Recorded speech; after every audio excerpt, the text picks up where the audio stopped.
美国组织26国进行环太平洋军演，声势浩大却难成大事，难逃中俄卫星法眼。有意思的是，中国卫星还和美国卫星在太空中打了一架。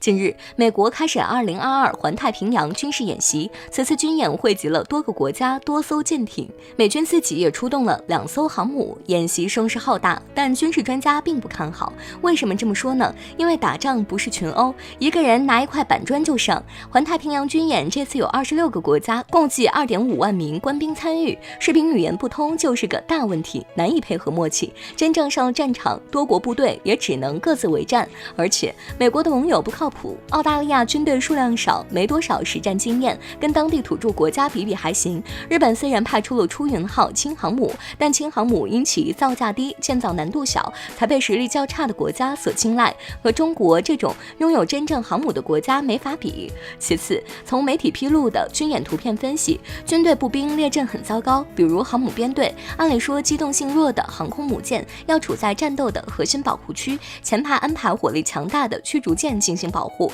其他舰只呈环形建立航母战斗群。可是美军和其他国家的舰只都是齐齐整整一排一排的，他们这是军演呢还是阅兵呢？把航母排在前头当靶子吗？再者，美国习惯用退役的破旧舰只当靶船，所以军演搜集的战斗数据可能是没用的，因为真正到了发生冲突的阶段，我们中国肯定是安排最好的战舰招呼美国，两者完全没有可比性。说到底，联合军演协调难度大，而且国家与国家之间还是利益至上，不可能同心同德。美国在战场上把后背交给他国，是打错了算盘。美国环太平洋军演不对中俄开放，是担心自己的战术和核心技术泄密，但在卫星满天飞的今天，对中国、俄罗斯这种航天大国来说，美军演习已经不具备隐蔽性了。近日，俄罗斯公布了北约指挥中枢的卫星坐标，暴露坐标是危险的，意味着俄罗斯可以对其实施打击。中国卫星更厉害，当一颗美国间谍卫星悄悄靠近中国新卫星时，不料中国新卫星立刻后退，